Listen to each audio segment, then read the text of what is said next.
La factura de la luz más cara de la historia ya está aquí. La estamos recibiendo estos días en los que se dispara el consumo eléctrico por las altas temperaturas, los más de 40 grados que estamos sufriendo en muchos puntos de Andalucía. El nuevo modelo por tramos, que entró en vigor en junio, el alto precio de las materias primas y el CO2 complican aún más el jeroglífico en el que se convierte la subasta de la electricidad y, por tanto, el recibo. Por eso, cada vez son más quienes apuestan por el autoconsumo.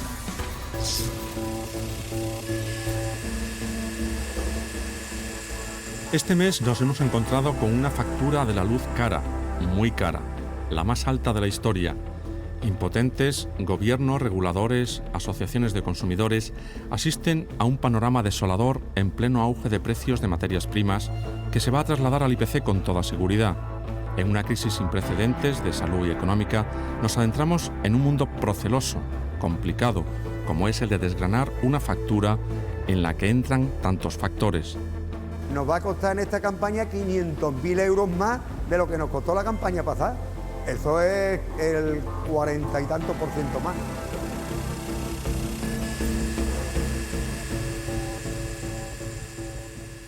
Medio millón de euros más en una cooperativa agrícola y otro medio millón de euros más que tendrá que pagar esta empresa en derechos de emisión de CO2.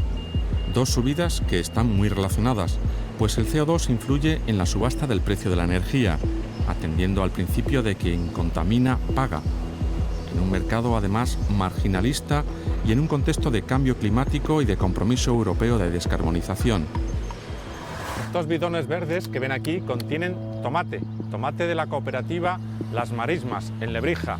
Y ustedes dirán, ¿qué culpa tiene el tomate o qué tiene que ver con esto de la factura de la luz, con el incremento a las empresas, a los particulares del precio de la luz? ¿Qué tiene que ver el tomate con el incremento del CO2? ¿Tiene que ver todo ello con la subida de la luz? Pues sí, la cosa tiene tomate. En esta cooperativa producen hasta 300 millones de kilos de tomate fresco al año, que se transforma en concentrado y se exporta a todo el mundo.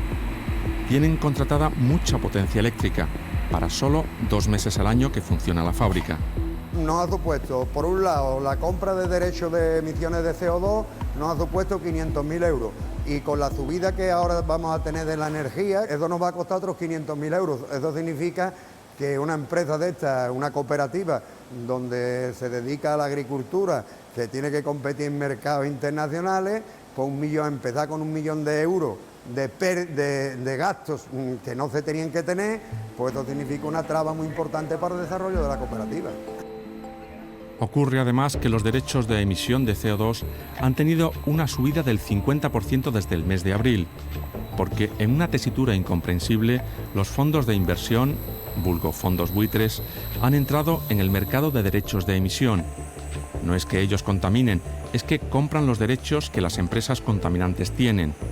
Compran basura, por así decirlo, CO2, y la revenden al doble de precio. Esto se agrava cuando tenemos empresas que producen electricidad quemando gas, las de ciclo combinado, que tienen un alto peaje de CO2. A ellas les ha llegado también la subida, pero la repercuten en la factura del consumidor final, usted y yo, y Juan con sus tomates. Un embrollo que explican mejor los que saben. ¿Qué es un mercado marginalista, donde se produce la famosa subasta del precio de la luz? Un mercado donde los márgenes de beneficio son determinantes. Yo creo que un mercado marginalista, cuando los productores y los costes son homogéneos, cumple muy bien su función, pero en el caso de la electricidad los productores son muy heterogéneos.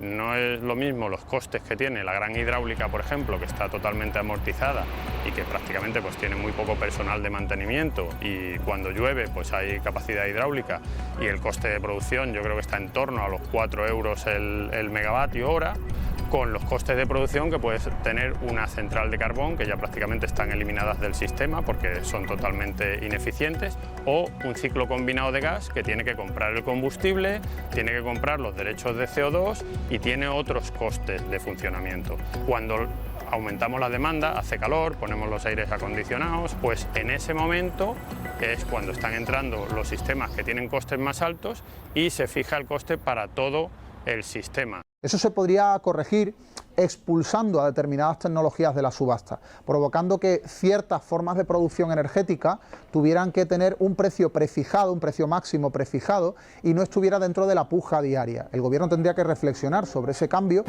A todos, Gobierno, empresas de producción de energía, distribuidoras de electricidad, les ha cogido un toro que no han visto venir. La bajada del IVA ha sido una medida que ha suavizado algo la subida, pero no convence a todos. El revolcón nos lo hemos comido los consumidores. Visitamos la sartén de Andalucía, Écija, en la provincia de Sevilla, pues tiene las temperaturas más elevadas del país. Esta semana han llegado a los 44 grados. Aquí Coral tiene una frutería, Rocío una pescadería y Rosa una panadería. 3 pequeños negocios que dependen de la electricidad para poder mantener o elaborar sus productos. La factura mensual llega a los 600 euros en el caso de Rosa. De noche, la temperatura en el obrador puede llegar a los 50 grados. Aquí dentro, pues aquí puede llegar a ver hasta 48-50 grados. ¿Cómo aguantáis eso todas las noches? Lo aguantamos. Porque no se puede meter aire aquí, ¿no? Se puede poner, pero es una clase de aire que vale mucho dinero, entonces eso es un gasto grandísimo. Porque claro, perjudica a las masas. 190 euros más todos los meses. Y ya estáis pagando 600, ¿no? Estamos pagando 670, 700, depende de la fecha más o menos y el trabajo que haya. Pero la subida del petróleo le va a suponer otro dolor de cabeza. Nosotros venimos gastando casi 480 euros semanales en papel, que antes eran sobre unos 310, 290. O sea, ya 100 euros y pico más solo en plástico para envolver el pan. Envolver el pan, sí. ¿Eso por la subida del petróleo? Por la subida del petróleo, de la luz, de todo. Ya vimos cómo el CO2 nos va a encarecer el tomate, pero también el pan. Pues ahora mismo había una reunión de que se estima que se va a subir el pan, pero vamos, la cantidad que se debe de subir no, porque es que eso sería, vamos, no podrían pagarse, vamos. Si tú le subes a una persona, a una criatura, que ahora mismo como está la cosa, tú le subes 50 céntimos, 60 céntimos una pieza de pan, pues tú dime a mí. La fruta y el pescado no se libran. Coral está empezando su negocio y ahora quiere invertir en una cámara de frío más grande. Quiero comprar una cámara grande, pero como está ahora mismo la cosa de la luz y eso, pues ahora mismo estoy parada. ¿Cuánto te saldría la cámara? Pues unos 1.500 o así.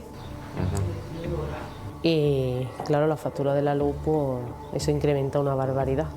Y ya conté con eso todo el día al aire puesto, frigorífico. Ahora mismo 200, 220.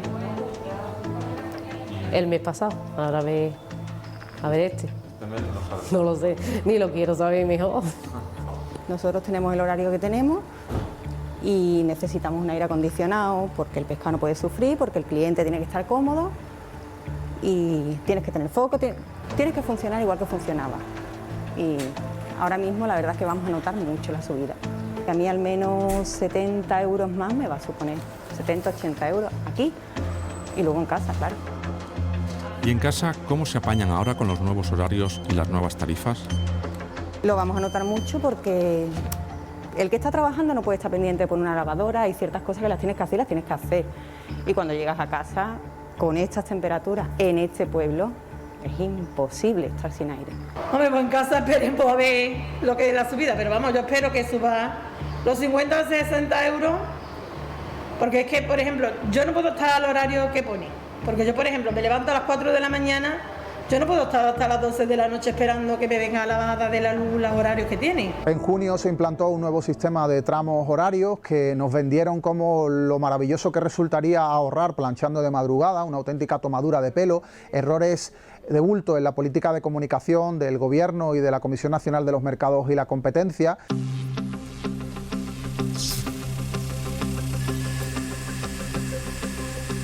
Muchas voces se han alzado contra las llamadas puertas giratorias.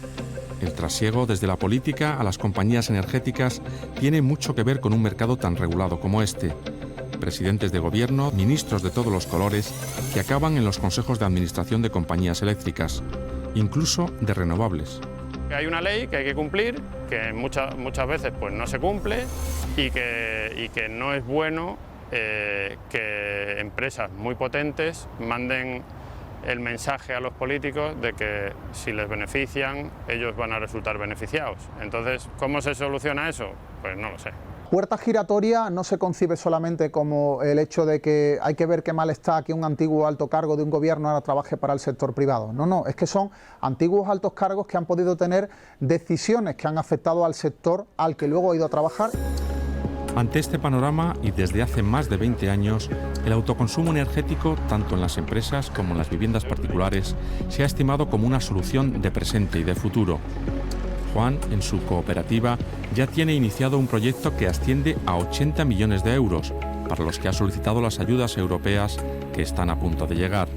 Se trata de un biogenerador que producirá metano con los residuos de cosecha y una gran planta solar, para evitar, ya de por vida, esos sustos de 1 millón de euros de más en la factura. Nosotros ponemos 60 millones de plantas de tomate, nosotros ponemos unas 2.000 hectáreas, 30.000 plantas, 60 millones de plantas. Esos 60 millones de plantas de tomate que ponemos están fijando 90.000 toneladas de CO2, lo consume y lo transforman en oxígeno. Por lo tanto, estamos haciendo un bien muy importante para el equilibrio ese que se está intentando buscar. El autoconsumo industrial está adquiriendo un crecimiento muy alto. En los últimos 2 meses hemos detectado en torno a un 45% y cada vez más empresas están planteando el abordar un poco, controlar sus costes eléctricos a través del autoconsumo fotovoltaico. Esta es una solución que Rosa está barajando para sus hornos de leña y luz, o el que funciona con luz y gasoil, o con los distintos aparatos de amasar y mezclar que tiene. Estamos intentando averiguar a ver si podemos poner las placas y sale una inversión de 20.000 euros. No solo en la industria, en comunidades de vecinos o en pisos particulares es viable el autoconsumo, incluso vendiendo al sistema la energía sobrante que producimos, aunque parece que no acaba de cuajar. Sí, está cuajando, está cuajando. Hay comunidades que tienen más dificultad pues porque no tienen suficiente capacidad en la cubierta para toda la instalación que necesitarían, o también por temas legales, porque siempre hay que ponerse de acuerdo en la comunidad para que todos, aunque no participes en la instalación, pero sí que tienes que dar tu visto bueno para que tus vecinos puedan aprovecharse de esa posibilidad. Son temas que poco a poco van a irse solucionando.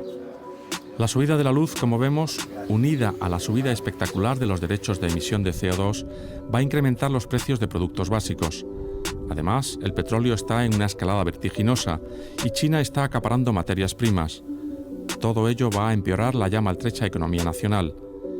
El autoconsumo eléctrico, que evita estos movimientos especulativos de unos y otros, se antoja como una salida muy viable. Alemania, con la mitad de horas de sol, tiene el doble de potencia fotovoltaica instalada, y en consumo ciudadano sobre todo. Algo estamos haciendo mal.